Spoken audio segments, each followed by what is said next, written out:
Hello guys, hello my dear lovely students, कैसे हैं आप लोग। I hope you guys are doing great और आशा करता हूं कि आप लोग का हेल्थ काफी अच्छा होगा एंड आप लोग कंटिन्यू प्रिपरेशन कर रहे होंगे अपने एग्जाम को टारगेट करते हुए।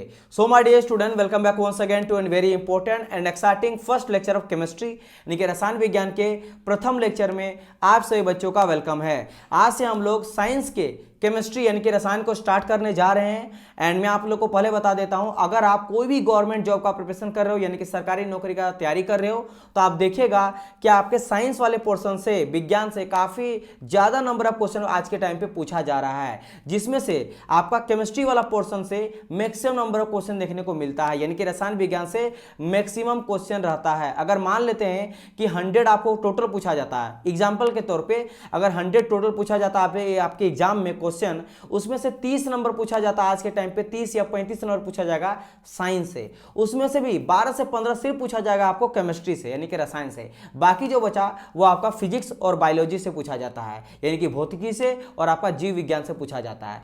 तो अगर आपको यह पता चल गया कि sir maximum number of question science से पूछा जाता है, साइंस में से भी किससे पूछा जाता है, आपके केमिस्ट्री से, फिर भी बच्चा गलती करके आ जाता है एग्जाम में, क्यों? रीजन क्या है? रीजन ये है डियर स्टूडेंट, क्योंकि अगर आप देखोगे ना फिजिक्स में तो बहुत सारी चीजें जो है वो लड़का को समझ में इजीली आ जाता है, और अगर मैं बात करूंगा बायोलॉजी का तो बायोलॉजी में बहुत सारा चीज को आप रट भी सकते हो। लेकिन अगर मैं केमिस्ट्री का बात करता हूं तो केमिस्ट्री में बहुत सारा आप लोग को केमिकल बैलेंस देखने को मिलता है, इसके अलावा बहुत सारा आप लोग को फॉर्मूला देखने को मिलता है, ठीक है। इसके अलावा बहुत सारा रिएक्शन देखने को मिलता है एंड ऑर्गेनिक केमिस्ट्री हो गया, इनऑर्गेनिक केमिस्ट्री हो गया, जहां पे बच्चों को अगर आप नहीं समझेगा ना इजी तरीके से तो आप लोग अच्छा परफॉर्म नहीं कर सकते हो एग्जाम में, क्योंकि चीज़ों को रट के आप नहीं जा सकते हो, क्योंकि वहां पे आपको बैलेंस करने को मिलेगा। केमिकल फॉर्मूला पूछा जाएगा तो केमिकल फॉर्मूला जो इजी तरीके से याद नहीं कर पाओगे, अगर आप रटोगे तो नहीं हो पाओगे जब तक कि आप उसको अच्छी तरह से समझोगे नहीं। वो कैसे आपका एटम से आपका मोलिक्यूल्स बना, यानी कि अणु मतलब परमाणु है, फिर अणु बना और अणु से आपका कंपाउंड बना है, यौगिक बना है, और यौगिक से कोई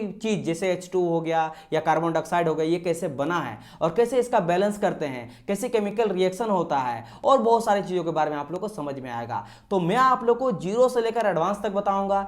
कोई भी चीज को जब मैं स्टार्ट करूंगा तो बहुत ही बेसिक एकदम जीरो से, मैं ये मान के चलूंगा कि आप लोग को कुछ नहीं आता है, और वहां से मैं स्टार्ट करूंगा और मैं यहां तक बताऊंगा कि आप लोग को पूरा का पूरा आप किसी को भी बीट कर सकते हो। अगर आप 10 लड़का के पास बैठोगे तो आप लोग को सबसे ज्यादा आना चाहिए, सबसे अच्छी तरह से आना चाहिए, एक्सप्लेन करना चाहिए हर एक चीज को कि ये क्यों हुआ, वो क्यों हुआ, ये इसके पीछे का रीजन क्या है, उसका एग्जाम्पल क्या है, हर एक चीजों को आप लोग को समझ में आ जाएगा। तो मैं उस तरह से पढ़ाने वाला हूं एंड अगर मैं पेशे से बात करूं तो इंजीनियर हूं, मैकेनिकल इंजीनियर हूं, तो ऑब्वियसली बात है साइंस में आप लोग को अच्छे से पढ़ा सकता हूं, because as a engineer science अच्छा होता ही होता है, ठीक है। बिकॉज अगर मेरा साइंस अच्छा नहीं होगा तो मैं अच्छा इंजीनियर नहीं बन सकता हूं, इजंट इट। एंड मैं लगभग 7 साल से आप लोगों को पढ़ा रहा हूं, यानी कि मैकेनिकल इंजीनियरिंग वाले स्टूडेंट को पढ़ा रहा हूं एंड साइंस वाला पोर्सन पढ़ाता हूं, तो मैं अच्छी तरह से आप लोग को समझा सकता हूं किसी भी चीज़ों को।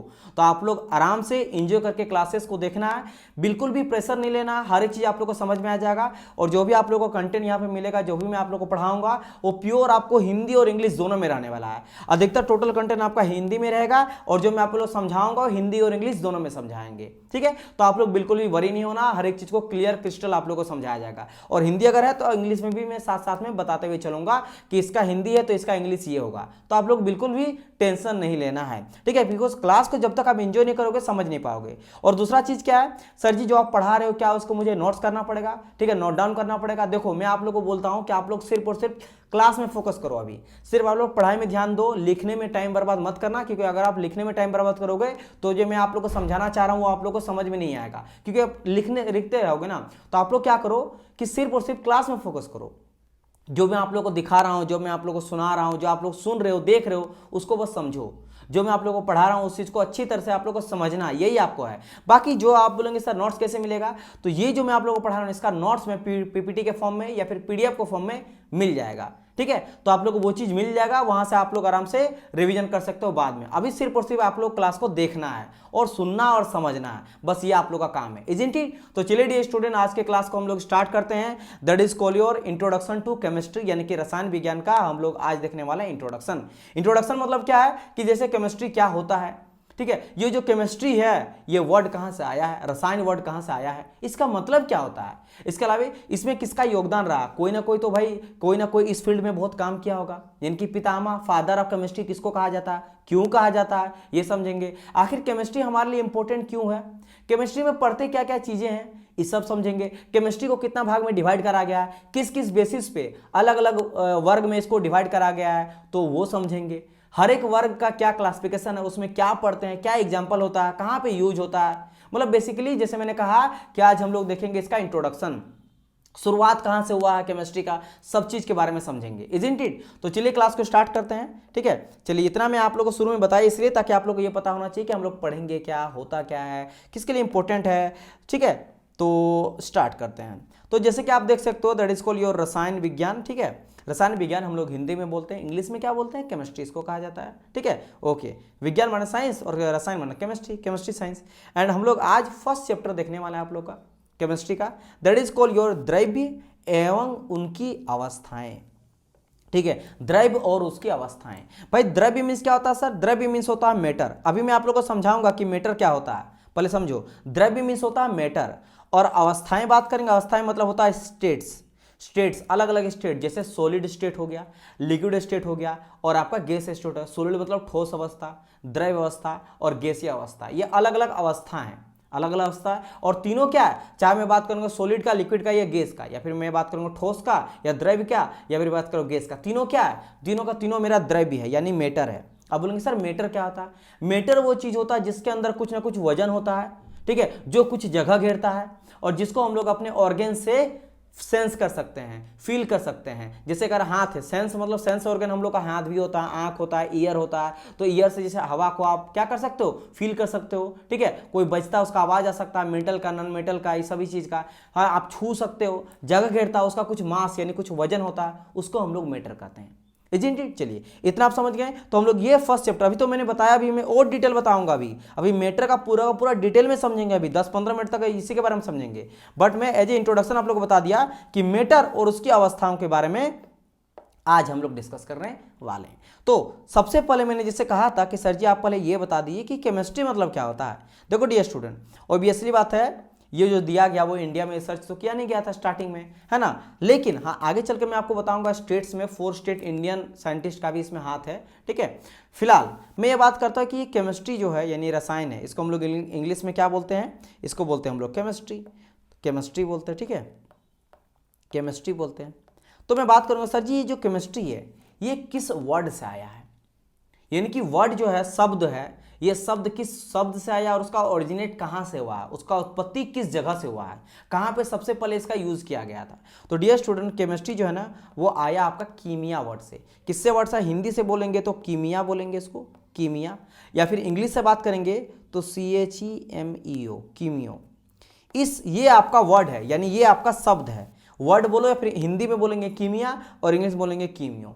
इस वर्ड से आया। इसका मतलब क्या होता है? इसका मतलब होता है काला रंग। क्या होता है इसका मतलब? होता है काला रंग। और इंग्लिश में अगर बात करेंगे तो ब्लैक कलर, ब्लैक कलर होता है। ठीक है, ब्लैक कलर होता है, ब्लैक कलर होता है कीमिया मीन्स। तो इस वर्ड से केमिस्ट्री आया है, पहला बात। दूसरा वर्ड बोलेंगे सर जी ये किस शब्द से आया है, यानी कि ये वर्ड कहां से ओरिजिनेट हुआ, तो ये ग्रीक से हुआ। किससे हुआ? ग्रीक से। ये आपका ग्रीक वर्ड है, ग्रीक वर्ड है। ठीक है, ग्रीक शब्द है, ग्रीक वर्ड है। ठीक है, ग्रीक वर्ड है, राइट। चलो ये भी क्लियर हो गया। अच्छा ठीक है, ये दो चीज समझ गए। अच्छा अब बात करें सर जी, ये तो समझ आ गया कि ये ग्रीक वर्ड कीमिया से लिया गया, जिसका मतलब होता है ब्लैक इन कलर। यहीं से केमिस्ट्री बना, ये वर्ड बना है। आगे चलकर इसमें रिसर्च वगैरह किया गया, फिर उसी से नाम दिया गया। ठीक है, ओके। अब बारी आता सेकंड क्वेश्चन का। सेकंड क्वेश्चन, सर जी आज जो हम लोग को केमिस्ट्री के बारे में इतना सब चीज पता है कि केमिस्ट्री में मेरा ऑर्गेनिक केमिस्ट्री होता है, इनऑर्गेनिक केमिस्ट्री होता है, इसमें हम लोग स्टेट्स ऑफ मैटर के बारे में पढ़ते हैं, अम्ल, गैस, ये सभी अम्ल हो गया यानी एसिड और बेस के बारे में पढ़ते हैं। ठीक है, तो इसके अलावा और बहुत सारी चीज़ों के बारे में पढ़ते हैं हम लोग। एलिमेंट इतना हम लोग आज के टाइम पे रिसर्च कर लिए, एलिमेंट जैसे ऑक्सीजन हो गया, नाइट्रोजन हो गया, ठीक है, हीलियम हो गया, ऑर्गन हो गया, ये सभी चीज़ के बारे में पढ़ते हैं। मेटल, नॉन मेटल के बारे में पढ़ते हैं। सब हम लोग कहाँ पढ़ते हैं? इसी में पढ़ते हैं, केमिस्ट्री में पढ़ते हैं। तो आखिर इसमें योगदान किसका रहा है, यानी सिंपल कहने का मतलब फादर ऑफ केमिस्ट्री, यानी कि रसायन के पितामह कौन है? ठीक है, तो अगर इसका आएगा तो आप लोग को ध्यान रखना है लेविजियर। क्या हो गया? Lavoisier. Lavoisier is the father of chemistry, यानी कि लेविजियर रसायन विज्ञान के पितामह है। वो भी अगर एग्जैक्टली पूछे तो मॉडर्न केमिस्ट्री। ठीक है, मॉडर्न केमिस्ट्री के फादर कौन है? लेविजियर है।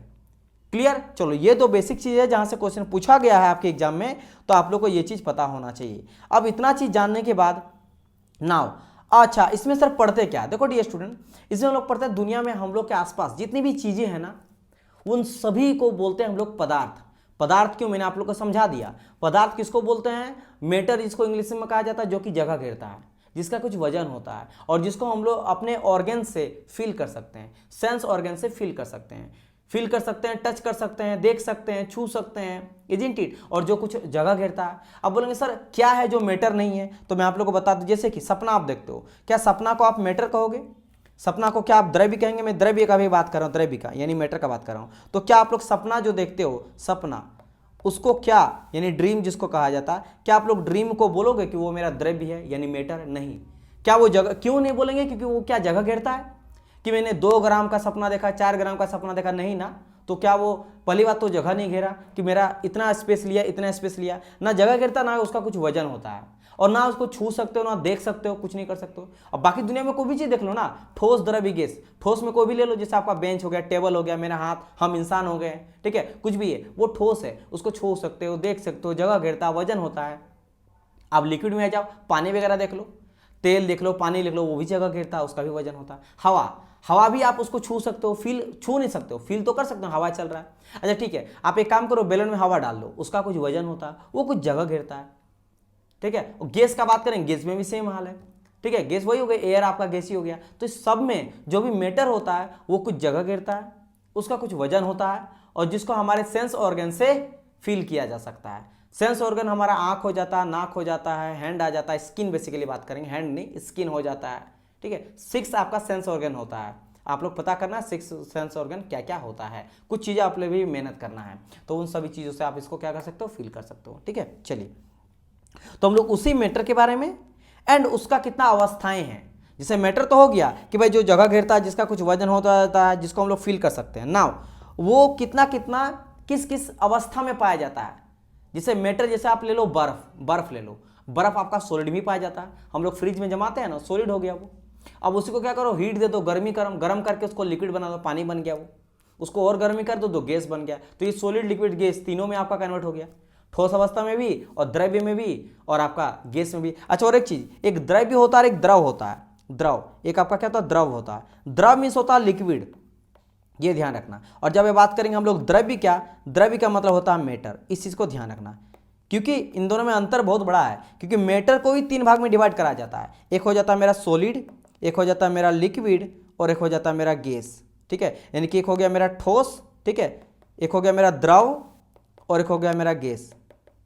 तो द्रव्य अगर बात करेंगे, द्रव्य यानी मैटर है, वो आपका इन तीनों को मिला के बनता है द्रव्य। लेकिन अगर बात करेंगे सिर्फ द्रव का, तो द्रव मीन्स होता है एक आपका द्रव्य का अवस्था, यानी कि एक आपका मैटर का अवस्था, जिसको द्रव्य कहते हैं, इजंट इट। चलिए, वैसे 4 और 5वां भी होता है स्टेट, जिसको हम लोग बोस-आइंस्टीन कहते हैं, और एक आपका प्लाज्मा होता है, उसके भी बारे में अभी आपको बताऊंगा। तो अभी तो बस मैं आपको बताया कि इस चैप्टर में पढ़ेंगे क्या, तो समझ गए कि दुनिया के सारे चीज़ों को सर हम लोग मैटर कहते हैं इन शॉर्ट, और वो किस किस अवस्था में पाया जाता है, और अवस्था में क्यों वो चेंज होता है, कोई चीज क्यों सॉलिड में, लिक्विड में और गैस में पाया जाता है, या ठोस में, द्रव्य और गैस में पाया जाता है। जब उसमें हम लोग प्रेशर और टेम्परेचर अप्लाई करते हैं, यानी कि जब उसमें हम लोग तापमान लगाते हैं, यानी ताप देते हैं, ज़्यादा गर्मी देते हैं, तो ऑटोमेटिकली वो पिघलने लगेगा, और ज़्यादा हीट देंगे तो उड़ जाएगा भाप बन के। तो ताप यानी टेम्परेचर के चलते, या फिर दाब यानी कि प्रेशर के चलते, ये दोनों रीजन है। इसी दोनों रीजन के चलते ये अलग अलग अवस्था या अलग अलग स्टेट्स में पाया जाता है, इजंट इट। आप देखो ना, कोई भी पानी, जैसा आइस मैंने कहा,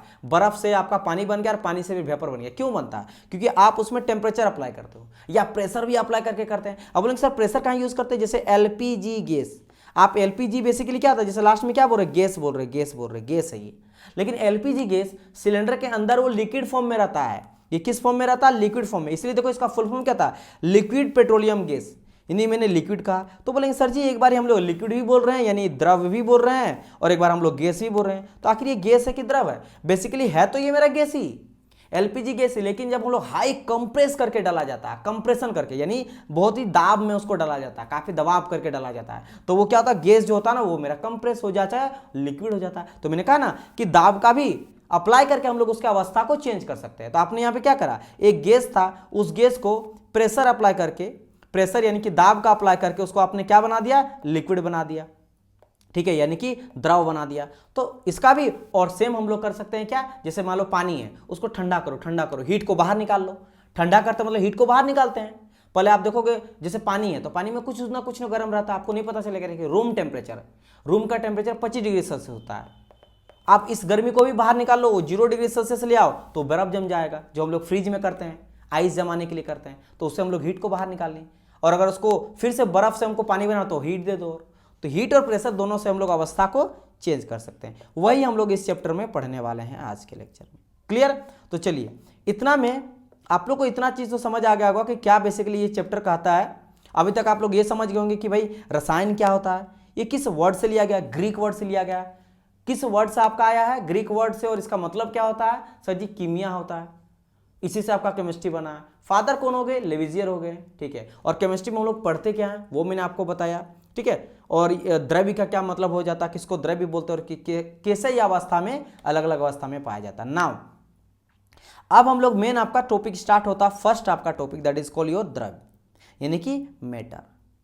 मैटर क्या होता है, चलो डेफिनेशन पढ़ो, क्योंकि जैसे आप डेफिनेशन पढ़ोगे तो और इसी तरीके से मैं आप लोग को समझा सकता हूँ। वैसे मैं आप लोगों को बता दिया हूँ, फिर भी पढ़ो। देखो हमारे चारों ओर अगर आप नजर दौड़ाओगे तो विभिन्न तरह का वस्तुएं नजर आता है, बिल्कुल नजर आता है, जिसका आकार बात करेंगे, आकृति बात करेंगे और बनावट बात करेंगे, वो अलग अलग होता है। आप देखो ना, हर एक चीज का अलग अलग आप देखोगे, कोई स्क्वायर में है, कोई सर्कुलर है, कोई इनरेगुलर शेप का है, अलग अलग आपका शेप एंड साइज का देखने को मिलता है, बिल्कुल।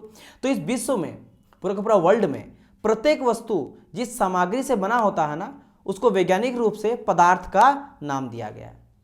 यानी कि जिस चीज से बना हुआ है, जैसे आप जिस फोन से देख रहे हो या जिस लैपटॉप से देख रहे हो, वो भी किसी ना किसी पदार्थ से, कोई ना कोई चीजों से बना है, उस चीज को हम लोग पदार्थ बोल देते हैं, यानी मैटर बोल देते हैं। आप जो पानी पी रहे हो, पानी क्या है, पानी H2O मोलिक्यूल से बना हुआ से होता है ना, पानी, पानी को बोलते हैं H2O, हाइड्रोजन और आपके ऑक्सीजन के मोलिक्यूल से बना हुआ था। कार्बन डाइऑक्साइड CO2, तो भाई कार्बन, C फॉर कार्बन और फॉर ऑक्सीजन से, एटम से मिलकर बना हुआ है। तो इसको हम लोग जो बना हुआ ना, इसको हम लोग पदार्थ बोलते हैं, पूरा को पदार्थ बोल देते हैं। पानी, कार्बन डाइऑक्साइड, ये सभी पदार्थ है, यानी जिस चीज से मिलकर बना हुआ, कोई भी चीज हो सकता है ये। तो वही चीज कह रहा है कि भाई वैज्ञानिक रूप से वैज्ञानिकों ने पदार्थ का नाम इसको दिया है, यानी कि जिस चीज से मिलकर वो बना है उसको हम लोग पदार्थ कर देते हैं। पदार्थ मतलब क्या हो जाता है आपका, पदार्थ माने मैटर, इजंट इट? ओके। सभी वस्तुएं, जैसे आपका पत्थर ले लो, बादल ले लो, भोजन ले लो, तारे ले लो, पौधे ले लो, हर एक चीज, चाहे मैं स्टोन पत्थर का बात करता हूँ, बादल यानी क्लाउड का बात करता हूँ, फूड हो गया यानी भोजन का बात करूँ, स्टार यानी तारे की बात करता हूँ, पौधे यानी प्लांट्स का बात करता हूँ। इंग्लिश हिंदी दोनों में बता रहा हूँ, ठीक है, हिंदी इंग्लिश, इसीलिए मैंने कहा ये बाइलिंगुअल रहने वाला आपका लेक्चर। तो ये सब में आप देखोगे तो यहाँ तक कि पानी की एक बूंद या रेत का एक कण भी स्थान घेरता है। एक रेत का एक कण ले लो, फिर पानी का एक बूंद ले लो, वो भी जगह घेरता है, और उसका कुछ ना कुछ वजन यानी द्रव्यमान होता है। द्रव्यमान मतलब क्या था, मास, कुछ ना कुछ उसका मास होता है, बिल्कुल होता है।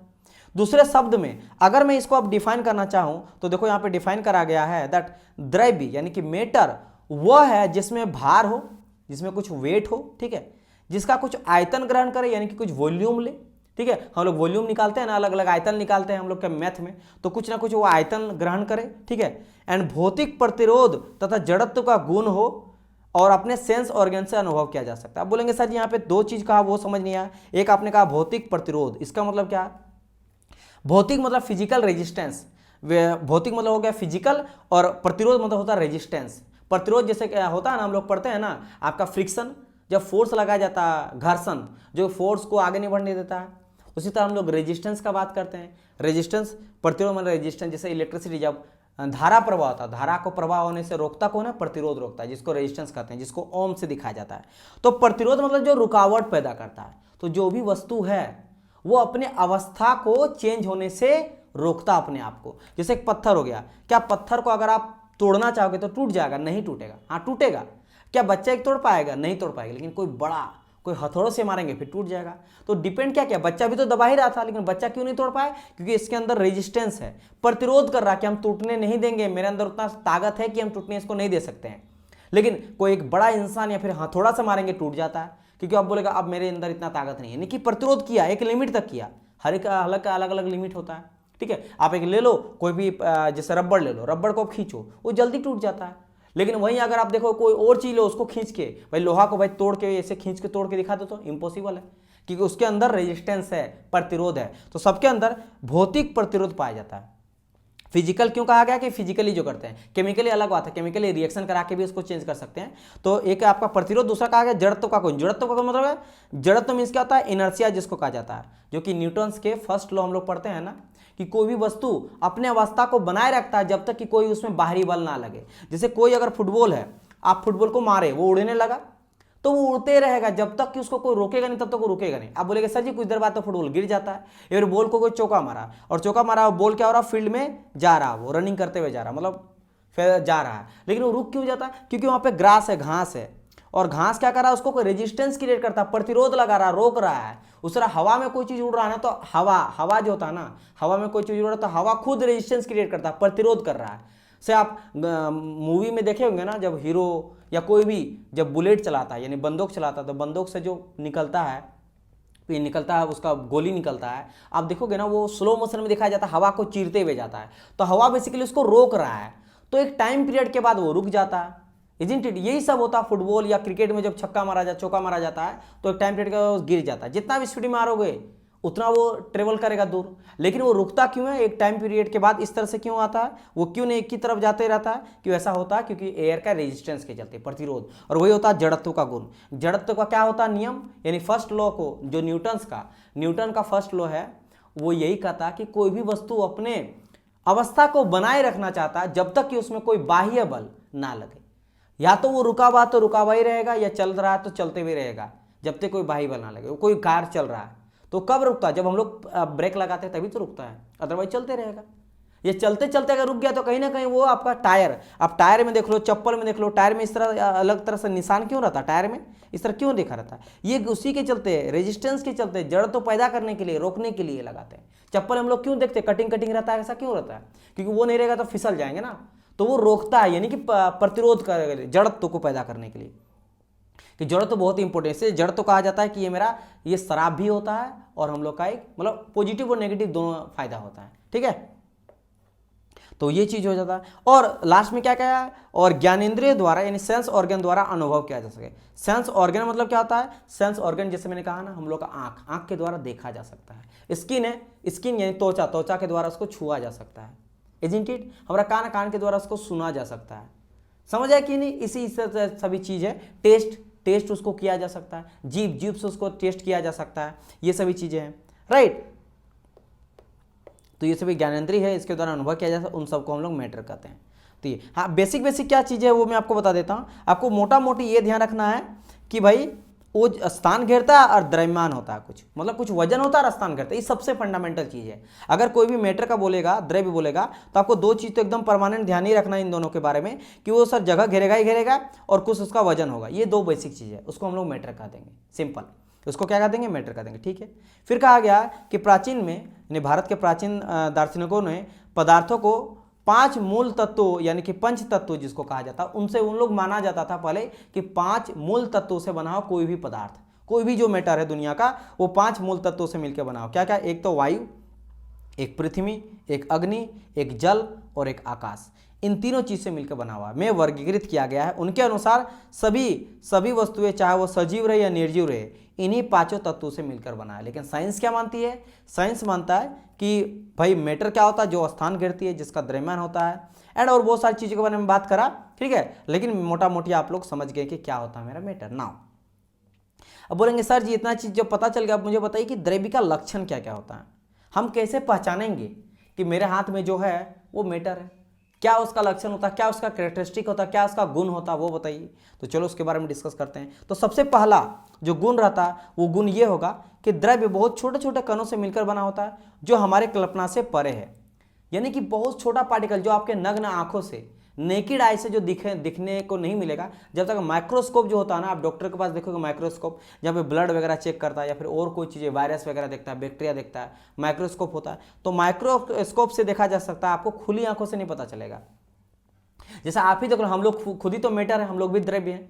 ठीक है, हम लोग के अंदर क्या क्या, पानी भी पाया जाता है, लिक्विड भी पाया जाता है, ब्लड है आपको लिक्विड में पाया जाता है, द्रव्य आपका तरल पदार्थ है, लिक्विड हम लोग का, तो वो द्रव हो गया, यानी लिक्विड हो गया। ठोस भी होता है, जैसे आपका क्या हो गया, स्किन आपका हो गया, मसल्स हो गया, बोन हड्डी हो गया, मांसपेशी हो गया, ये सभी क्या ठोस है, इजंट इट? और कुछ गैस भी पाया जाता है अंदर में, राइट। तीनों चीज से मिश्रण हम लोग का बना हुआ, तो हम लोग भी मैटर हो गए कि नहीं? मैटर हो गए। ठीक है, अब अगर मैं बात करता हूं कि हम लोग किससे बने हुए हैं, तो आप बोलोगे सर जी कोशिका। आपको पता है ना, इंसान का जो सबसे छोटा होता है वो क्या होता है, कोशिका होता है, यानी सेल जिसको कहा जाता है। हम लोग सेल से बने हुए हैं, हजारों सेल मिलके एक आपका पूरा का पूरा बनाता है। जैसे हैंड अगर बोलेंगे इसमें हजारों सेल, करोड़ों सेल मिलके बना मेरा हाथ, इजंट इट। उस तरह घर, घर जैसे घर किससे बना होता है, ईंट से, छोटा छोटा ईंट से। तो ईंट समझ लो, ईंट मेरा सेल होता है, कोशिका होता है। उस तरह हर एक चीज बना हुआ है। तो ये बहुत ही छोटे कण से मिलकर बना हुआ होता है, जो हमारी कल्पना से भी परे इतना छोटा होता है। सेकंड, कणों के बीच में रिक्त स्थान होता है, जिसे हम लोग बोलते हैं इंटरमोलिकुलर स्पेस, यानी इसको हिंदी में कहा जाता है अंतर आणविक स्पेस। अंतर आणविक यानी अणुओं के बीच में रिक्त स्थान होता है। इसी के वजह से आपका अलग अलग अवस्था भी होता है। जब हम लोग हीट देते हैं ना, प्रेशर देते हैं ना, तो उसके इंटरमोलिकुलर, जो मान लो इस तरह करके है, जैसे हम बात करेंगे सॉलिड का, ठीक है, और आपका लिक्विड का और गैस का, ये तीनों को तीनों मैटर होता है अलग अलग अवस्था में। क्यों अलग अलग अवस्था में? क्योंकि इसके अणु है ना, वो किसी में बहुत पास होता है, किसी में दूर होता है, किसी में बहुत दूर होता है। जैसे सॉलिड बात करेंगे, सॉलिड में अणु जो होता है ना, वो एकदम बीच में सटा हुआ रहता है, पूरा का पूरा, बीच में स्पेस ना के बराबर होता है। लिक्विड में बात करेंगे, थोड़ा थोड़ा दूर आपको देखने को मिलेगा, इस तरह से थोड़ा थोड़ा दूर देखने को मिलेगा। और गैस में काफी दूर होता है। और ये हुआ क्यों? ये हुआ ड्यू टू, जैसे मैंने कहा ना, टेम्परेचर और प्रेशर के चलते। टेम्परेचर प्रेशर के चलते, जैसे यहाँ टेम्परेचर प्रेशर कम था, या मैंने टेम्परेचर को और बढ़ा दिया, तो जैसे टेम्परेचर गर्म किए तो ये भागने लगा, अणु दूर होने लगा, यानी कि इसके बीच के एटम के बीच का जो डिस्टेंस है ना, वो बढ़ने लगा। परमाणु के बीच का डिस्टेंस यहाँ पे बढ़ने लगा। यहाँ पे और ज्यादा डिस्टेंस बढ़ गया, और डिस्टेंस हो गया, और डिस्टेंस हो गया, और डिस्टेंस हो गया, डिस्टेंस काफी बढ़ गया, यानी टेम्परेचर और हम लोग बढ़ा दिए। समझ आई मेरी बात की नहीं? या फिर बोल सकते हो, इधर से अगर रिटर्न जाएंगे तो यहाँ प्रेशर मेरा कम था, यहाँ प्रेशर और हम लोग बढ़ा दिए, यहाँ प्रेशर कम था, यहाँ प्रेशर और बढ़ा दिए, यहाँ पे और बढ़ा दिए, ऊपर तरफ मतलब और प्रेशर बढ़ा दिए, तो कंप्रेस कर रहे हैं, कंप्रेस कर रहे हैं। जैसे एलपीजी गैस का मैंने एग्जांपल दिया था, ठीक है। वही कह रहा कि कणों के बीच में रिक्त स्थान होता है, रिक्त स्थान होता है, जिसको हम लोग कहते हैं इंटरमोलिकुलर स्पेस। यानी कि आप समझ गए होंगे कि सॉलिड में इंटरमोलिकुलर स्पेस जो होता है बहुत ही कम होता है, क्योंकि बहुत ही सामने सामने नजदीक से नजदीक होता है, इसीलिए काफी स्ट्रांग होता है, काफी सॉलिड होता है। इसको तोड़ना काफी डिफिकल्ट होता है, इसको तोड़ना काफी डिफिकल्ट होता है। अगर लिक्विड में बात करेंगे तो यही इंटरमोलिकुलर स्पेस जो हो जाता है वो थोड़ा ज्यादा होता है, सॉलिड से ज्यादा होता है। इसलिए अगर बात करें इसका ना, तो ये ना तो अपना आकृति को चेंज करता है, ना ही अपना मतलब ना तो शेप ना साइज, दोनों को चेंज नहीं करता है।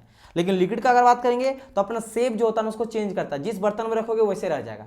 लेकिन इसका वॉल्यूम जितना ये रहता है, मास, वो चेंज नहीं होगा। 1 लीटर पानी तो 1 लीटर पानी ही रहेगा, लेकिन आकार चेंज कर लेता है। क्यों? क्योंकि इसके बीच में थोड़ा स्पेस हो जाता है ना, तो फ्लेक्सिबल हो जाता है। आप इस तरह समझ लो, दोनों मेरा हाथ है, दोनों से चिपक गया। अब देखो, ये इसको कहीं भी रखो वो जैसा का तैसा रहेगा, जैसे आपका सॉलिड हो गया। अगर ईंटा कोई पत्थर है, उस पत्थर को कहीं भी रखो, कोई भी बर्तन में, आप कोई भी मग में रख लो, या बीकर में रख लो, या बाल्टी में रखो, या किसी में रखो, कोई थाली में रखो, ग्लास में रखो, वो पत्थर जिस तरह का रहेगा वैसे ही रहेगा, क्योंकि वो एकदम बंधा हुआ। अब आ जाओ लिक्विड। लिक्विड में क्या मैंने कहा, बीच के अणुओं के बीच में थोड़ा डिस्टेंस होता है, इंटरमोलिकुलर स्पेस थोड़ा होता है ज्यादा सॉलिड से। जैसे मैं समझ लो इससे पकड़ा हुआ है, अब देखो ये फ्लेक्सिबल हो रहा है ना, थोड़ा सा अगर बीच में कोई फोर्स लगा तो ऐसे मुड़ जाएगा, ऐसे मुड़ जाएगा। देखो ये ऐसे मूव कर रहा है, ऐसे पकड़ा हुआ है, लेकिन बहुत ही थोड़ा सा पकड़ा हुआ है। तो ये देखो, अब ऐसे कोई है, कोई फोर्स लगा ऐसे हो गया, बेंड हो गया, कोई ऐसे लगा ऐसे बेंड हो गया, ऐसे बेंड हो गया, मतलब अपने आकार को चेंज कर सकता है। लेकिन हाँ, इन दोनों मिलकर जितना मेरा वजन होगा वो वजन नहीं चेंज होगा। तो वही 1 लीटर पानी है, 2 लीटर पानी है, 10 लीटर पानी है, पानी उतना ही रहेगा, लेकिन आकार अपना चेंज कर लेता है। तो अगर मैं किसी ग्लास में डालूंगा तो ग्लास जैसा ले लेगा इस तरह, कोई प्लेट में रखूंगा तो प्लेट जैसा ले लेगा, कोई और चीज में जाएगा तो वैसे ऐसे, मतलब अपना शेप को चेंज कर लेगा। और गैस में ना तो आकार ना ही उसका वॉल्यूम, कोई भी आपका एक नहीं, क्योंकि वो दूर दूर समझो ऐसे, कोई कहीं में गए उड़ने लगा, इधर उधर जाने लगा, तो उसमें ना तो शेप ना साइज कुछ भी आपका नहीं था। क्यों? क्योंकि उसमें इंटरमोलिकुलर जो स्पेस होता है, अंतराणविक जो स्थान होता है बहुत ज्यादा होता है। किसमें? गैस में। आप समझ गए? ठीक है। अब बात करते हैं थर्ड नंबर का। ये कण निरंतर गतिशील होते हैं, गतिशील होते हैं, हमेशा वो मूव करते रहता है। आप बोलेगा सर जी सॉलिड में तो आपस में पूरा सटा हुआ रहता है, फिर ये मूव कैसे करता है? याद रखना, सॉलिड में मूव नहीं करता है, वो बस हिलता है, वाइब्रेट करता है। और बोलेंगे सर इसका एग्जांपल बताइए। आप कभी भी स्टील वगैरह लिए हो या लोहा, जो भी मेटल है, उसको आप ठन से मारना, इस तरह से मारोगे ना तो आवाज करेगा, ठन, बहुत देर तक करता है। ऐसा क्यों करता है? क्योंकि उसके अंदर जो मोलिकुल्स वगैरह, एक तो सॉलिड है तो सटा हुआ है, जिसके वजह से एक को आप जोर से मारोगे ना तो हिले, वाइब्रेट करने लगता है। समझ आए? वो क्या करने लगता है? वाइब्रेट करने लगता है, वो हिलने लगता है। और वो अपने वाला सामने वाले को और हिलाएगा तो आवाज करता है ठन, और आवाज गूंजता है, क्योंकि ये यहाँ से ट्रेवल होते हुए पार होते जाता है, मतलब यहाँ यहाँ यहाँ यहाँ यहाँ, वो एक से लेकर यहाँ से स्टार्ट जो करा वो लास्ट तक पहुंच जाता है, लास्ट तक पहुंचता है, जहां तक पहुंचता है वहां तक आवाज आता है। इसलिए आप देखोगे रेल की पटरी में कोई कान लगा के दूर तक आवाज आप देख सकते हो। क्यों? क्योंकि वो एटम साथ में रहता है ना, तो कोई वहाँ से जो चला आपका ट्रेन, वहाँ चल रहा था, आवाज़ आ रहा, तो वो बहुत दूर तक पहुँच जाता है। लेकिन लिक्विड में बहुत ही आवाज़ ज़्यादा दूर तक नहीं जाता है। आप भाई आप सॉलिड में जैसे स्टील को आप मारो टन से, आप बहुत दूर तक आवाज़ आता है, लेकिन आप पानी के अंदर आप चिल्लाओ तो बोला आवाज़ नहीं जाएगा, या फिर पानी बीच में अगर है आप चिल्लाओगे तो ज़्यादा दूर तक बिल्कुल नहीं जाता है। ऐसा क्यों होता है? क्योंकि उसके अंदर मॉलिक्यूल्स दूर है ना, तो यहाँ तक जो भी हम लोग जितना एनर्जी से लगाएं पहला अणु को, वो दूसरा अणु तक जाएगा कब? क्योंकि इसके बीच में गैप है ना, तो क्या करता है, ये मूव करके हल्का पहुँचाता है। एक बात मेरा समझो, एक मेरा आइटम यहाँ, एक मेरा आइटम एकदम सटा हुआ है, अब यहाँ जोर से लगाएं तो आपको भी जोर से लगेगा। वही समझ लो कि एक दोस्त आपका खड़ा है बगल में और दूसरा दोस्त जस्ट बगल में खड़ा है, और कोई जोर से अगर धक्का लगा पहला इंसान को, तो जितना जोर से उसको लगाना लगभग उतना ही जोर से सामने वाला को भी लगेगा, क्योंकि बहुत सामने है। लेकिन कोई एक लड़का यहाँ खड़ा है, दूसरा लड़का यहाँ खड़ा है, थोड़ा दूर दूर खड़ा है, अब इसको अगर जोर से लगा तो शायद ही जाके गिरेगा, तो हल्का इसको छू सकता है, ये थोड़ा गिर जाएगा, खाली चोट नहीं आएगा। और गैस का बात है बहुत दूर, ये गिरा तो इसको कोई फर्क नहीं पड़ेगा। समझ है? यही होता है, जो जितना फोर्स से पहले वाला एटम को लगा वही फोर्स सामने वाले को लग गया, वो ट्रांसफर कर दिया कि मुझे इतना जोर से लगा, ये यहाँ तक लगा, ये सामने वाले को लगा, ऐसे मारते जाता सॉलिड में तो बहुत दूर तक आवाज ट्रेवल कर जाता है। लिक्विड में थोड़ा कम और गैस में और भी कम। क्यों? ड्यू टू आपका इंटरमोलिकुलर स्पेस के चलते, इसीलिए निरंतर ये गतिशील होता है, यानी कि इसके अंदर गतिज ऊर्जा पाया जाता है। गतिज ऊर्जा मतलब होता है काइनेटिक एनर्जी, इंग्लिश में काइनेटिक एनर्जी इसको कहा जाता है हाफ mv², इसका फॉर्मूला होता है। m हो जाता है मास के लिए, यानी कि उसका जो भी द्रव्यमान है, और v हो जाता है वेलोसिटी। क्या हो जाता है? वेलोसिटी। ये कब पाया जाता है वेलोसिटी? जब कोई गति करता है, जब कोई मोशन में होता है, और जिसके अंदर जितना मास रहेगा उतना वेलोसिटी करेगा। जब जितना मास बड़ा होगा उतना उसको फोर्स लगेगा तो ज़्यादा दूर जाएगा। जैसे एक हवा ले लो, जैसे रुई ले लो, रुई को आप ऐसे फेंकोगे कितना दूर जाएगा? तुरंत गिर जाएगा। आप ईंटा लो, जोर से मारो, कोई पत्थर लो, जोर से मारो, ज़्यादा दूर तक जाएगा। और कोई है भारी भरकम चीज लो, उसको मारो और ज़्यादा दूर ट्रेवल करेगा। तो काइनेटिक एनर्जी पे ये डिपेंड करता है, यानी गतिज ऊर्जा उसमें होता है, ऑब्वियसली बात है, मूव करा गतिज ऊर्जा होगा। एंड तापमान बढ़ाने से कण की गतिज ऊर्जा बढ़ जाती है, जिसके कारण गतिज ऊर्जा भी बढ़ जाती है। तापमान बढ़ाने से, यानी कि टेम्परेचर बढ़ाने से अगर बढ़ेगा तो काइनेटिक एनर्जी भी बढ़ जाता है, गतिज ऊर्जा बढ़ जाता है। वही बात है ना कि सॉलिड है, जैसे आप ले लो बर्फ, बर्फ में आपको गर्मी दो, गर्म दोगे तो एटम सटा हुआ था, लेकिन जैसे गर्मी मिला वो दूर होने लगा तो पानी बन गया। और टेम्परेचर दिए तो और गतिज ऊर्जा हुआ, वो गैस बन के उड़ने लगा, तो गतिज ऊर्जा वो उड़ के बाहर होने लगा, गायब होने लगा। पहले तो बस वो मूव कर रहा था, पानी तरल बन गया था, लेकिन अब वो गैस बन गया। तो क्यों हुआ? टेम्परेचर बढ़ाने से उसका गतिज ऊर्जा भी बढ़ा। तो ये भी गुण पाया जाता है। ठीक है, ये भी क्या पाया जाता है? गुण पाया जाता है। चलिए आगे हम लोग डिस्कस करते हैं। ये 3 नंबर तक हो गया, 4th नंबर बात करते हैं। 4th नंबर, ये एक दूसरे को आकर्षित करते हैं, और आकर्षण बल जिसे अंतराणुविक बल यानी इंटरमोलिकुलर फोर्स कहते हैं, और इन्हें एक दूसरे को, और देखो ये क्या बड़ा आकर्षण बल, मैंने कहा ना कि एक एटम दूसरे एटम, तो जितना सामने सटा हुआ है, देखो इसके बीच में बहुत, जैसे मैंने कहा सॉलिड का बात करा कि सॉलिड में डियर स्टूडेंट एटम जो था बहुत ही सामने सामने रहता है, तो आपस में बंधा हुआ ही रहता है, एक दूसरे को पकड़े हुए रखता है। ठीक है, क्योंकि भाई इंटरमोलिकुलर फोर्स इसमें ज़्यादा है, फोर्स इसमें ज़्यादा है, इंटरमोलिकुलर फोर्स ज़्यादा है, फोर्स ज़्यादा यानी कि स्पेस बहुत ही कम है, स्पेस बहुत ही कम है। वही क्या नाम, देखो इंटरमोलिकुलर स्पेस और इंटरमोलिकुलर फोर्स, ये दोनों के बीच में आप आगे इंटरमोलिकुलर लगा सकते हैं। इंटरमोलिकुलर, ये इंटरमोलिकुलर क्यों कहा गया है? देखो इंटर मतलब बीच में, और मोलिकुल्स मतलब मोलिकुल के बीच में स्पेस, और मोलिकुल के बीच में फोर्स, इसे इंटर बीच में, मोलिकुलर मतलब मोलिकुल्स, ये एक मोलिकुल हो गया, ये आपका एक मोलिकुलर हो गया, ये मोलिकुल है, ये अलग मोलिकुल है, ये अलग मोलिकुल है, तो इसके बीच का फोर्स ज़्यादा है। ज़्यादा क्यों है? क्योंकि स्पेस बहुत ही कम है, बहुत ही सामने है, इसलिए फोर्स ज़्यादा है। अगर मैं लिक्विड में बात करूंगा तो लिक्विड में क्या देखने को मिलता है मुझे कि लिक्विड में, एक सेकंड यहाँ देख लेते हैं। ठीक है, अगर मैं लिक्विड में बात करता हूँ तो यहाँ पे थोड़ा थोड़ा दूर है, थोड़ा थोड़ा दूर है, यानी कि यहाँ पे बात करेंगे फोर्स सर्जी कम हो रहा है। क्यों कम हो रहा है? क्योंकि यहाँ पे स्पेस ज़्यादा है, एस फॉर स्पेस ज़्यादा है, इसलिए फोर्स कम लग रहा है। यानी ये अपने आप को अट्रैक्ट उतना नहीं कर पाता, पकड़ नहीं पाता। आकर्षण बल होता तो है लेकिन कम होता है। गैस में बात करेंगे तो आकर्षण बल बहुत ना के बराबर होता है। क्यों? क्योंकि उसमें फोर्स जो होता है वो बहुत ही कम होता है, और फोर्स कम होने का मतलब क्या है कि उसके स्पेस, इंटरमोलिकुलर स्पेस बहुत ही ज़्यादा होता है, बहुत दूर दूर है, तो आपस में अटैक। वही बात है, आप जितना ज़्यादा फैमिली साथ साथ रहिएगा आप ज़्यादा जल्दी उसको समझ पाइएगा।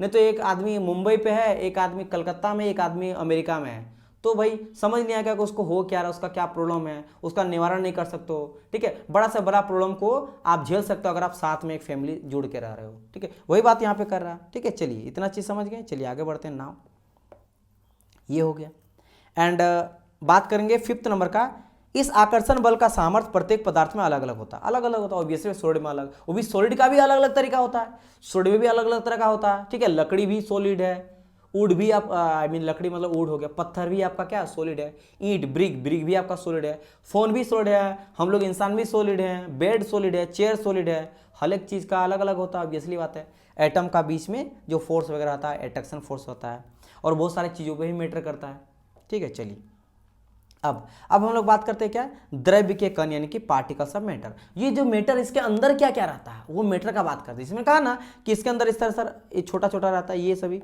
और मैंने कहा ये आपका क्या अणु है या फिर मॉलिक्यूल है, ठीक है। तो यही बात करें कि ये क्या, ये तो मैंने मान लिया कि ये मेरा क्या सर जी, एक मेरा मैटर है, मैटर है, ये मेरा एक मैटर है यानी कि द्रव्य है। द्रव्य जैसे मान लो कोई पदार्थ है, कुछ भी ले लो, इसके अंदर इस तरह से पूरा है, लेकिन चूंकि आपस में सटा हुआ तो बोल देंगे क्या मेरा सॉलिड है। तो हम लोग देखने वाले इसके अंदर जो है वो क्या क्या रहता है, समझ आए, वही हम लोग बात करने वाला। चलिए तो डिस्कस कर लेते हैं। तो नाउ अब हम लोग क्या देखने वाले, द्रव्य के कण यानी कि पार्टिकल्स ऑफ मैटर। तो द्रव्य में मुख्यतः दो प्रकार के कण होते हैं, दो प्रकार के, कौन कौन सा, एक होता है मेरा परमाणु जिसको कहा जाता है एटम, एंड दूसरा हो जाता है मेरा अणु यानी कि मॉलिक्यूल्स। अब ये दोनों क्या होता है चलिए देखते हैं। पहली बात तो हम लोग ये डिस्कस कर लेते हैं कि सर जी ये जो मेरा परमाणु अणु है, ठीक है, परमाणु और अणु वो कहाँ से आया है। तो सबसे पहले बात करते हैं हम लोग परमाणु के बारे में, जिसको हम लोग कहते हैं एटम। तो एटम जो होता है ना, ये शब्द आया है ग्रीक भाषा से, इनकी ग्रीक वर्ड है, उसका मतलब क्या आता है एटमस है, एटोमस, देखो यहाँ लिखा गया एटोमस, ATOMOS यानी कि एटोमस। ये एटोमस से आया है, सबसे लिया गया, जिसका अर्थ क्या था, जिसका अर्थ होता है अविभाज्य। इसका मतलब होता है अविभाज्य, यानी कि एटम सबसे आपका छोटा कण होता है किसी भी आपके पदार्थ का, जिसको हम लोग अविभाज्य मतलब उसको बंटवारा नहीं कर सकते हैं, समझ आया कि नहीं, उसको हम लोग अलग नहीं कर सकते हैं, वही मेरा कहलाता है एटम कहलाता है। यानी कि तत्व का, तत्व यानी एलिमेंट, तत्व का वो सूक्ष्मतम कण जो स्वतंत्र रूप में रहता, स्वतंत्र मतलब उसको हम लोग डिवाइड नहीं कर सकते हैं, उसको हम लोग डिवाइड यानी कि अविभाज्य नहीं किया जा सकता है, और किया भी जा सकता नहीं भी किया जा सकता, मोस्टली नहीं किया जा सकता था। अब बोलेंगे सर ऐसा क्यों लिख दिया कि किया जा सकता नहीं किया जा सकता, क्योंकि अभी एटम देखे, लेकिन हम लोग आगे चलकर ये भी समझेंगे ना कि एटम को भी हम लोग प्रोटॉन इलेक्ट्रॉन न्यूट्रॉन में तोड़ सकते हैं, यहाँ तक कि उसको और भी हम लोग तोड़ सकते हैं, इजंट इट। लेकिन यहाँ तक समझो कि किया जा सकता नहीं किया जा सकता है, मतलब स्वतंत्र रूप में रह सकता है या फिर नहीं भी रह सकता है, ठीक है। तथा सभी रासायनिक गुणधर्म में प्रदर्शित होता है, लेकिन जितने भी केमिकल रिएक्शन होता है उसमें वो पार्टिसिपेट करता है, यही लिखा है, अर्थात रासायनिक अभिक्रिया में भाग लेता है। रासायनिक, जैसे मान लो ये मेरा है, जैसे पानी बना H2O बना, ये किससे बना है, तो आप बोलेंगे सर जी ये हाइड्रोजन और ऑक्सीजन से मिलकर बना है, हाइड्रोजन का 2 एटम और ऑक्सीजन का 2 एटम से मिलकर बन गया मेरा क्या H2O।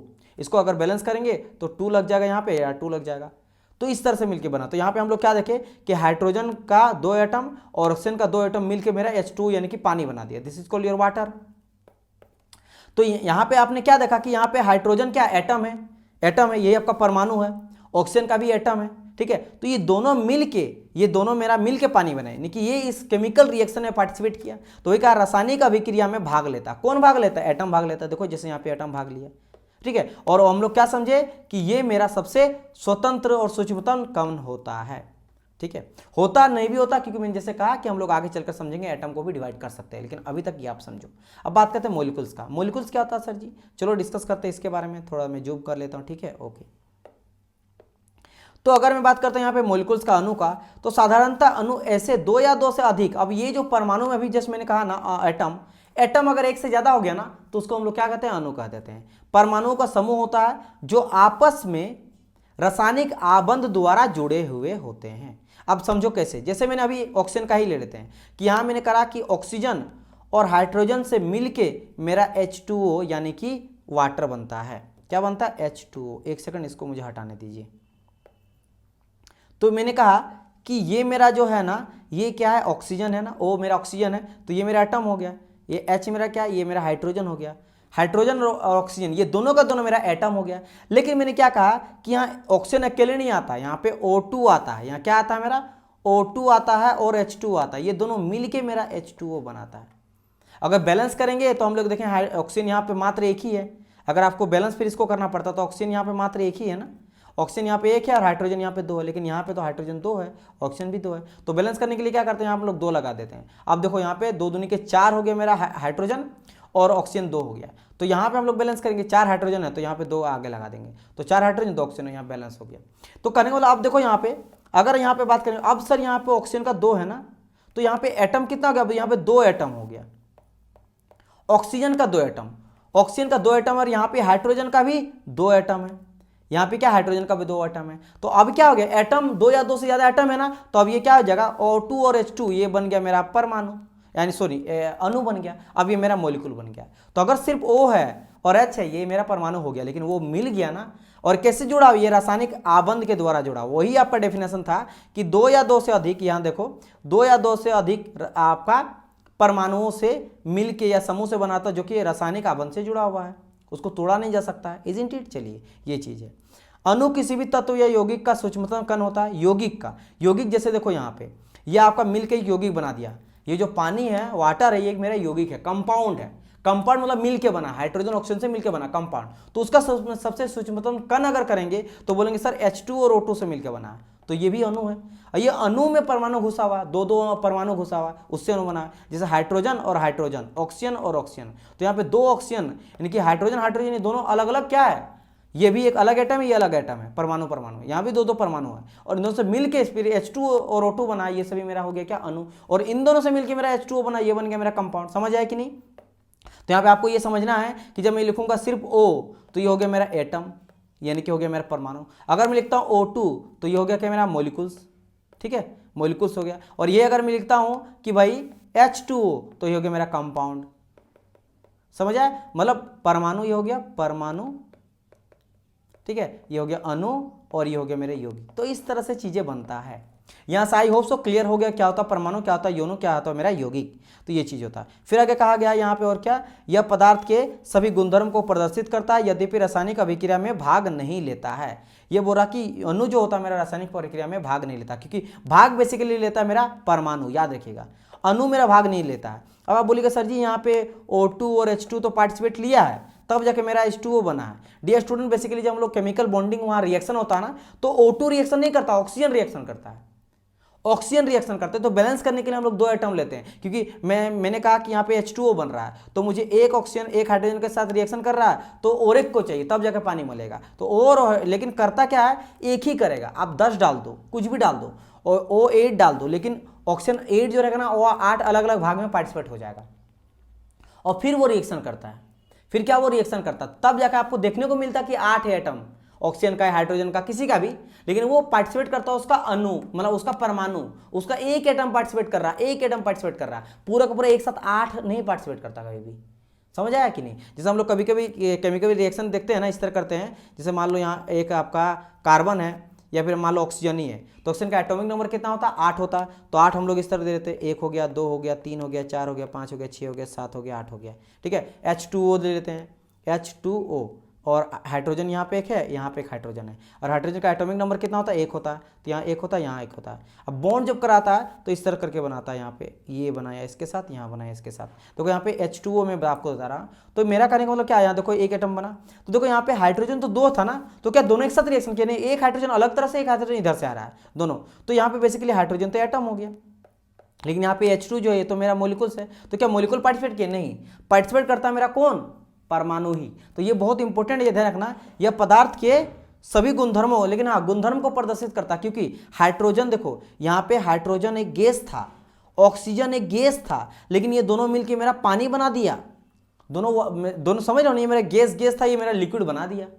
दोनों गैस का अलग गुण होता है, और ये दोनों रिएक्शन करके वाटर बना दिया। तो गुणधर्म आपका प्रदर्शित करता, लेकिन ये मेरा केमिकल रिएक्शन, यानी केमिकल रिएक्शन में, रासायनिक अभिक्रिया में भाग नहीं लेता। कौन नहीं लेता है, अणु, मोलिकुल भाग नहीं लेता। ये बहुत इंपॉर्टेंट है आपका डिफरेंस परमाणु और अणु में। क्लियर। चलिए, दोनों मेरा रिएक्शन पार्टिसिपेट लेता है, केमिकल अभिक्रिया में पार्टिसिपेट करता है, भाग लेता, लेकिन जो रिएक्शन में पार्टिसिपेट करता है वो कौन करता है, अणु करता, परमाणु नहीं करता, सॉरी परमाणु करता, अणु नहीं करता। ठीक है, चलो ये हो गया। अब देखने वाले हैं कि भाई अणुओं के प्रकार, क्या देखने वाले हैं हम लोग, अणुओं के प्रकार देखने के लिए। अणु जो होता है, जस्ट मैंने कहा अभी अणु के बारे में आपको बताया, ठीक है, एक सेकंड, अणु यानी मॉलिक्यूल्स के बारे में बताया।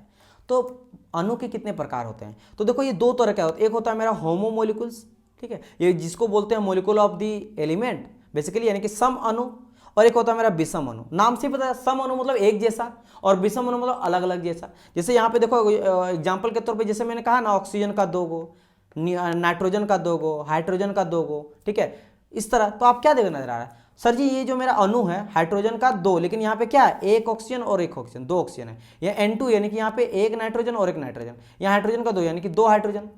तो एक जैसा ही अणु से मिलके, एक जैसा ही परमाणु से मिलके बना है, एक जैसा परमाणु से मिलकर बना। तो सम अणु का मतलब वही होता है कि ये तत्व के अणु हैं जो समान प्रकार के परमाणुओं से मिलकर बना होता। परमाणु मतलब एटम, एक जैसा एटम, हाइड्रोजन हाइड्रोजन का 2 एटम, नाइट्रोजन नाइट्रोजन का 2 एटम, ऑक्सीजन ऑक्सीजन का 2 एटम से मिलकर बना है। लेकिन अगर मैं बात करूंगा किसके, विषम अणु का, तो विषम ये अणुओं में विभिन्न तत्वों के परमाणुओं से मिलकर निश्चित अनुपात में मिलकर बने होते हैं, ठीक है, निश्चित अनुपात, लेकिन अनुपात निश्चित होना चाहिए। जैसे कि देखो यहाँ पे H2O, ये बेसिकली होता मेरे यौगिक है, लेकिन इसको हम लोग विषम अणु भी कहते हैं, अणु भी बोल, आखिर ओबियसली बात है अणु ही है ना, क्योंकि एक हाइड्रोजन मेरा है, हाइड्रोजन है, ठीक है, और एक मेरा ऑक्सीजन है। तो हाइड्रोजन एक अलग मेरा क्या हो गया, एटम हो गया, और ऑक्सीजन भी मेरा अलग एक एटम हो गया। तो एक मेरा हाइड्रोजन का एटम, एक मेरा ऑक्सीजन का एटम, लेकिन हाइड्रोजन का 2 एटम है और ऑक्सीजन का 1 एटम है, जिससे मिलकर बना एक मेरा क्या, एक मेरा मॉलिक्यूल है, मॉलिक्यूल है, ठीक है, यानी बोल सकते मेरा अणु है, क्या मेरा अणु है, लेकिन एक फिक्स निश्चित अनुपात यानी कि फिक्स रेशियो में मिलता है। फिक्स रेशियो करने का मतलब है कि कभी भी आपको अगर पानी बनाना है तो हाइड्रोजन का 2 एटम और ऑक्सीजन का 1 एटम ही देना पड़ेगा। अगर आप सोचोगे ना कि H3O कर देंगे तो गलत हो जाएगा, फिर H2O2 कर देंगे तो गलत हो जाएगा, कुछ अलग ही चीज बन जाएगा। केमिकल रिएक्शन पानी नहीं मिलेगा, कुछ अलग मिलेगा, मतलब आपको फिक्स रेशियो में मिलाना पड़ेगा।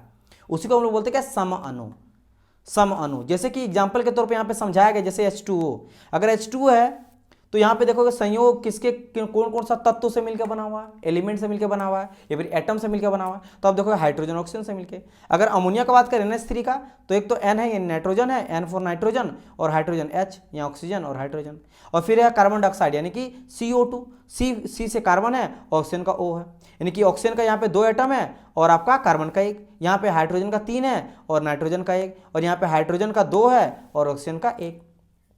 अब अगर मुझे पानी बनाना है, ये मुझे पता चल गया कि अगर मुझे पानी बनाना है तो हाइड्रोजन ऑक्सीजन का जरूरत पड़ेगा, कितना का जरूरत पड़ेगा, तो 1:8 के रेशियो में। आप बोलेंगे सर कैसे निकालते हैं, यहाँ पे द्रव्यमान निकाला गया है, देखो द्रव्यमान है, द्रव्यमान मतलब मास, मास रेशियो है, मास रेशियो है, ठीक है। कैसे करते हैं, तो पहले आपको निकालना पड़ेगा इसका मास कितना होता है हर एक एटम का। जैसे यहाँ पे बात करते हैं, ये मेरा क्या हाइड्रोजन है और ऑक्सीजन है, O2 है। हाइड्रोजन का एटॉमिक नंबर पहले कितना होता है ये पता होना चाहिए, फिर एटॉमिक मास आगे बात करेंगे, अभी आप जान लो, मैं आपको बता देता हूं। हाइड्रोजन का एटॉमिक नंबर होता है 1 और एटॉमिक मास भी होता है 1। ऑक्सीजन का अगर मैं बात करूंगा एटॉमिक नंबर, तो ऑक्सीजन का एटॉमिक नंबर होता है मेरा 8 एटॉमिक नंबर, लेकिन एटॉमिक मास बात करेंगे तो मास हो जाता है मेरा 16, जस्ट दुगना के आसपास हो जाता 16, तो 16। लेकिन यहाँ पे क्या O2 है, मतलब 16 × 2 हो जाएगा, यानी कि क्या निकलेगा 1 × 32 निकल जाएगा, ठीक है। 1 × क्या निकल जाएगा मेरा, यहाँ पे 32 निकल जाएगा। लेकिन यहाँ पे हम लोग देखें कि भाई यहाँ पे तो H2 है ना, एक सेकंड मैंने एक गलत करा, O2 नहीं H2 है, H2 और O है ना, जस्ट अ मिनट, यहाँ पे H2 और O है, मैंने O2 गलती से लिख दिया, ठीक है। तो यहाँ पे क्या करा, यहाँ मैंने 16 हो जाएगा क्योंकि एक ही है ऑक्सीजन का एटम, ठीक है। हाइड्रोजन का 2 है, यानी कि मैंने कहा एटॉमिक नंबर 1 होता है, एटॉमिक मास भी 1 होता है। हाइड्रोजन का ध्यान रखना कि हाइड्रोजन का एटॉमिक नंबर भी 1 होता है और एटॉमिक मास भी 1 ही होता है। तो यहाँ पे आ गया मेरा 1, लेकिन चूंकि यहाँ पे H2 है तो इंटू 2 कर देते हैं हम लोग, 2 × यानी कि 2 × 16 हो जाएगा।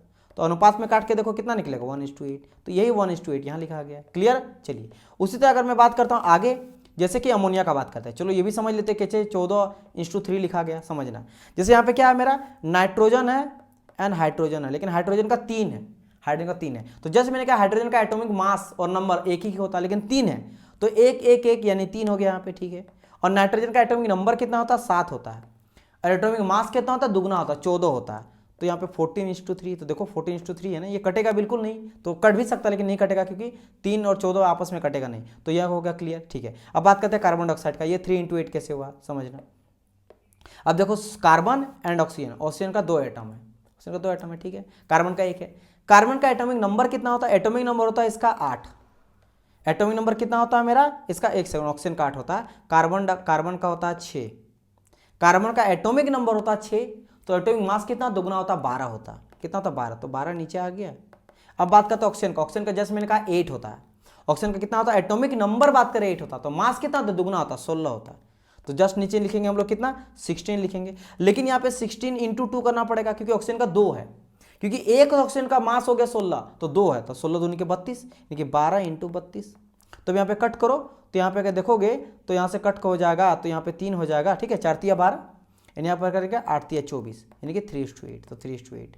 अब समझ आया, ये मास कहा गया, एटॉमिक नंबर नहीं। तो पहले आपको एटॉमिक नंबर और एटॉमिक मास दोनों याद होना चाहिए, ठीक है, जो मैं आप लोग को आगे लिस्ट में बता दूंगा। अभी तो हम लोग कुछ और चीज देख रहे हैं, बस ये समझ आया कि नहीं कि आपको अगर विषम अणु है, ठीक है, विषम अणु एक आपका सम अणु है, सम जैसा अणु, आप बोलेंगे सर विषम अणु, विषम मतलब अणु अलग अलग परमाणु से मिलकर बना, जैसे हाइड्रोजन ऑक्सीजन, आपका नाइट्रोजन हाइड्रोजन, या कार्बन ऑक्सीजन से मिलकर बना हुआ, लेकिन हाँ अलग भले परमाणु से मिलकर बना हुआ, लेकिन हाँ ये मेरा एक फिक्स निश्चित अनुपात में होगा, एक फिक्स रेशियो में होगा। क्लियर माई पॉइंट और नॉट। चलिए ये चीज आपका हो गया। आगे कहा गया है कि किसी अणु के निर्माण में, किसी अणु जो बना है परमाणु से मिलकर जो अणु बना, जैसे O2, तो ये मेरा अणु बन गया, किससे बना, परमाणु से बना है। तो यहाँ पे जितने भी परमाणु का संख्या है ना, उसको हम लोग परमाणुकता कहा जाता है, यानी कि एटमोसिटी कहा जाता है। जैसे कि यहाँ ऑक्सीजन बना है 2 आपके परमाणु से मिलके, 2 ऑक्सीजन के परमाणु से मिलके, तो यहाँ पे एटमोसिटी इसका 2 निकल जाएगा, ठीक है। जैसे ऑक्सीजन का O2 यानी कि परमाणुकता 2 हो गया। फास्फोरस है, यानी फास्फोरस P4, तो इसका परमाणुकता कितना निकल जाएगा, 4 निकल जाएगा। सल्फर का S8 है, यानी कितना एटम से मिलकर बना है, 8 एटम से मिलकर, 8 परमाणु से मिलकर बना, यानी कि परमाणुकता कितना हो गया, 8 हो गया। बस सिंपल हो गया, इजंट इट। चलिए अब हम लोग नेक्स्ट क्लास में देखने वाले क्या है, नेक्स्ट क्लास में मैं आप लोग बताऊंगा द्रव्यकीय अवस्थाएं, जैसे स्टेट्स ऑफ मैटर, जैसे सॉलिड मैंने बात करा था, फिर भी हम लोग आगे डिस्कस करेंगे, और जब सॉलिड में क्या क्या हो जाता है। फिर सॉलिड का भी टाइप देखने वाले हैं, जिसमें आपका क्रिस्टलाइन सॉलिड हो जाता है और अक्रिस्टलाइन सॉलिड हो जाता है, ठीक है, क्रिस्टलाइन सॉलिड और आपका अमॉर्फियस सॉलिड जिसको कहते हैं इंग्लिश में। फिर हम लोग बात करेंगे लिक्विड स्टेट के बारे में, कि द्रव अवस्था में बात करेंगे। फिर हम लोग बात करेंगे गैसियस अवस्था के बारे में। इसके अलावे 2 आपका और अवस्था होता है, एक होता है आपका प्लाज्मा, जिसको हम लोग 4th स्टेट बोलते हैं या फिर चौथा अवस्था बोलते हैं, और एक 5th हो जाता है जिसको हम लोग बोलते हैं बॉस आइंस्टीन कंडेंसेट, जो बेसिकली इंडियन साइंटिस्ट के द्वारा, इंडियन साइंटिस्ट यहाँ पे बॉस थे, और आपको तो आइंस्टीन सबको पता ही है, ठीक है, जो कि इक्वल टू MC कर दिए थे। उन दोनों मिलके एक रिसर्च किए थे, उसके बारे में डिस्कस करेंगे, जिसमें बेसिकली कोई भी आपका वायु जो होता है ना, एयर, उसका जो डेंसिटी होता है, उसका 1 लाख भाग का 1 भाग लेते हैं, लाख का 1 भाग लेते हैं, और उसको लेने के बाद उसको हम लोग क्या करते हैं, बहुत ही कम टेम्परेचर ले जाते हैं, तब जाके हम लोग को मिलता क्या है, बॉस आइंस्टीन कंडेंसेट स्टेट मिलता है। और प्लाज्मा क्या होता है, प्लाज्मा हम लोग बेसिकली क्या होता है, आयनाइज हो जाता है, ठीक है, आयनाइज हो जाता है, हाई टेम्परेचर में देखने को मिलता है, और ये लो टेम्परेचर देखने को मिलता है। जैसे आपका जो जो आप देखते हो ना, बल्ब वगैरह देखते हो, या फिर जो स्ट्रीट लाइट देखते हो, उसके अंदर में जो होता है वो आयनाइज गैस रहता है, जैसे वो इलेक्ट्रॉन जाता है वो आयनाइज हो जाता है, आयनाइज होकर चमकने लगता है। तो हम लोग डिस्कस करेंगे नेक्स्ट क्लास में इन सभी के बारे में, ठीक है, फिर हम लोग आगे डिस्कस करेंगे। और इसी तरह से उम्मीद करता हूँ कि आपका लेक्चर आज जो है वो काफ़ी आप लोग को समझ में आया होगा, चीज़ों को आप बेहतर तरीके से समझे होंगे, और कुछ नया आप लोग को सीखने मिला होगा। अगर आप लोग अच्छा सीखने को मिला होगा, तो आप लोग फीडबैक भी देख सकते हो, आप ऐप में या फिर ग्रुप में आप बताना, ताकि और लड़का मोटिवेट हो और मुझे भी अच्छा फीडबैक मिले कि सर काफ़ी अच्छा पढ़ा रहे हैं। तो अपना जैसा भी रहेगा, जैसा क्लास आपको लगा, मुझे कमेंट करिएगा और बताइएगा कैसा आप लोगों को क्लास लगा। सो डियर स्टूडेंट, मिलते हैं हम लोग नेक्स्ट पार्ट में, तब तक ले good bye and God bless you all. Bye bye dear student.